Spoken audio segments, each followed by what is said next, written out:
a long time coming. 5 long chapters of discussing the successful Nigerian entrepreneurs, and I'm sure you learned a lot as I have. Today we are on chapter 6.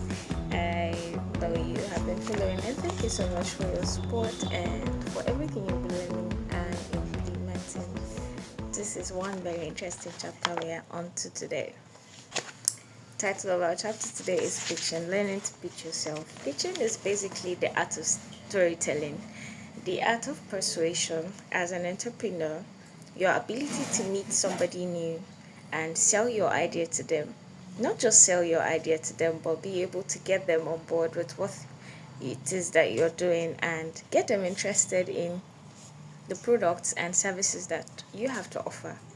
That is what pitching is. In fact, pitching is one very, very, very key role in making sure that you convert the sales and make sure the customers stick. It's the art of storytelling, it's the art of persuasion, it's the art of telling them why they should stick with you. It's the art of selling yourself uniquely to people and without necessarily showing your ideas or your services down their throats, but it is you telling them in a way that they know that no, we have to do business with this guy and be willing to have whatever it is you're giving to them. So that's pitching in a couple of seconds. Now we'll go deep into what successful Nigerian entrepreneur has to say about the topic. Pitching is a critical skill for entrepreneurs because it allows you to communicate your vision, and not just communicate your vision but also to secure the resources you need to grow your business. And in this chapter we would explore the key elements of a successful pitch, and there will also be tips and examples that help you in pitching if you decide to do that. Now, there's a report by CB Insight that shows that the top 2 reasons why startups fail is 1, a lack of market need, because what you're producing is not needed by the people you seem to be producing it for. That's point number 1. And 2, you could run out of cash. Now, how do you not run out of cash is when you're able to convert sales, be able to poach customers, be able to we could say you're poaching customers, because in fact, just think about anything you want to produce. There's definitely somebody in that market already. Now, bringing your own unique value proposition into the market is taking customers from the already existing market. So it's right if we say you're poaching. When you have a well-crafted pitch, it can help you stay afloat in business, because now you have investors trooping in and you have customers staying because they are persuaded enough to do business with you. Now, some key things that you need to keep in mind is you have to develop a clear value proposition. I know we spoke about this in one of the chapters, chapter 3 or 4, thereabout, and we discussed what unique value proposition is all about, and we said it is what you are uniquely offering to your clients that is not done anywhere else, something that is unique to your own business and the way you carry it out. So you have to develop a clear and concise value proposition. There's no need to be confused about that. When you are asked, you should know that this is what I'm offering you. Now, understand your target audience and tailor your pitch accordingly. Exactly. For instance, if your target market is a gerontologic audience, like an audience that is advanced in age, you do not want to come and be preparing a pitch in Gen Z language because they would not comprehend you. So this is why it is important to understand who your products are for and tailor each pitch to fit into the category of people you're wishing and hoping to reach to. You have to also create compelling narrative and, if possible, have visual aids. There are so many research that prove that people stay longer with things they are able to see. So you have to think about not just talking, but make a pictogram, do something that makes you A critical example would be Indomitables. They were pitching Indomie to us in that Mama You Do Good song several years ago. It was amazing to watch, and many of us, I remember that time, though being young, we still looked up to that advertisement. And even in adulthood, I find myself remembering that song from time to time. Though I'm not really much of a fan of Indomie, but you see what visuals do. So, if possible, have visual demonstrations of what your company offers and your services and um, your products, and how they help improve the quality of lives of people. Because in the end, people just want to buy into anything that makes them feel good in any kind of way. So think about that. Another thing is you have to practice your pitch, because you do not know when opportunities would come bumping into you. The least thing you want to be is unprepared as an entrepreneur. You should not be caught in that way. So you should practice your pitch often. Do it, say it to the mirror, say it to your friends, say it to your siblings, so that when you eventually meet Mr. Dangote in I know you must have said what are the odds, but again, what are the odds not? So when you meet your next investor, you should not be scribbling through books to be able to sell who you are. No, that's not a good look. Another thing is you have to follow up and follow through, because people that are persuaded can easily be dissuaded. So you don't want them leaving and forgetting that they met somebody like you. You want to keep some sort of contact with them so they know that I'm still here. You can still do business with me. And yeah, so you have to keep in mind that when you're selling your ideas, people will first buy you before they buy your idea.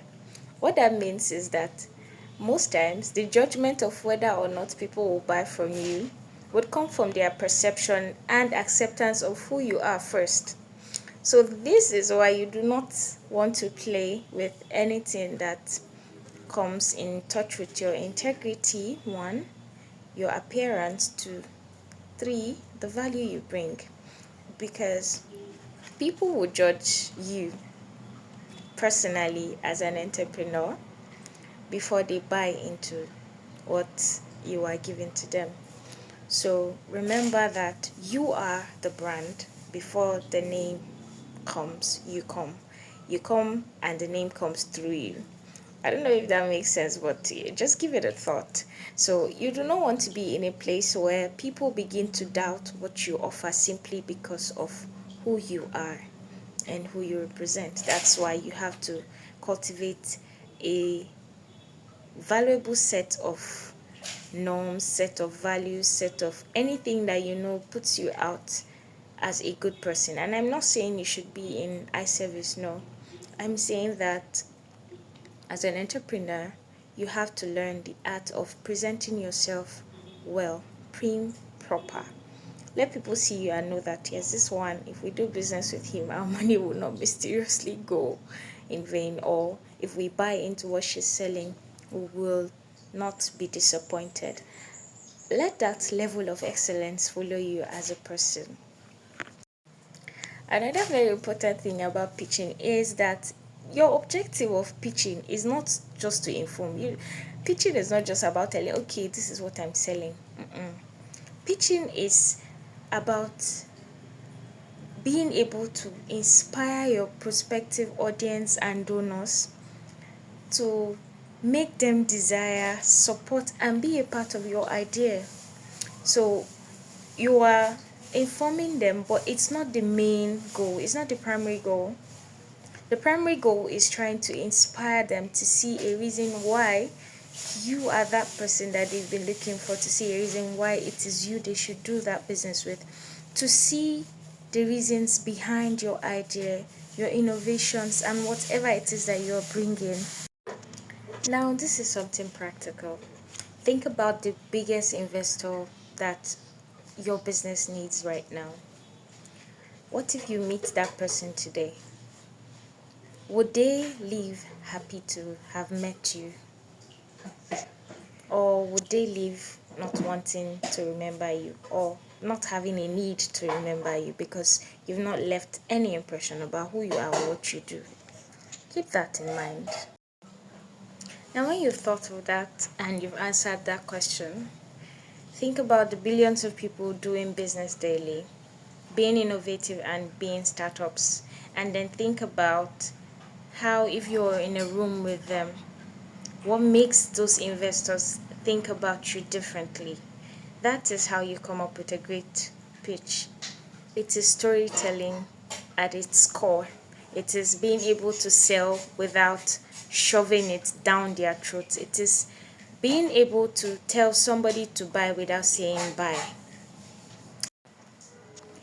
Remember that a pitch is an art of storytelling, and a good story would always stick in the heart of its audience. And that is one of the great things that sets us aside. Now, one very unique thing that happens in pitching is that because you are a unique individual, you would communicate events and scenarios differently. So, everybody has the ability to inculcate their uniqueness and what makes them who they are into the kind of pitches they give.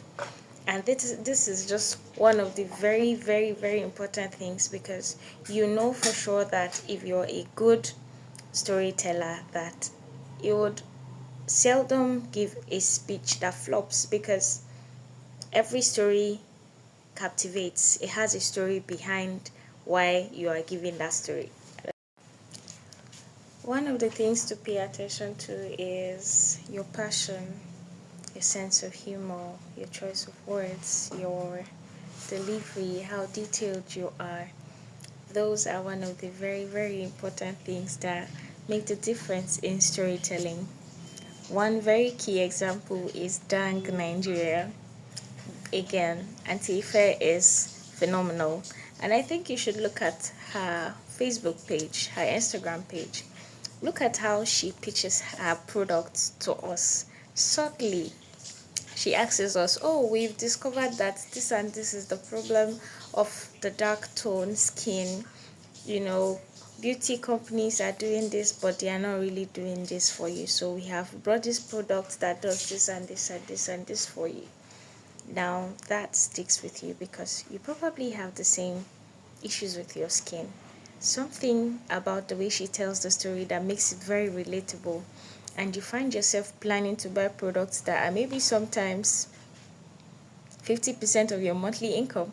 And I know that's the power of storytelling, that you're able to captivate us and give us something unique.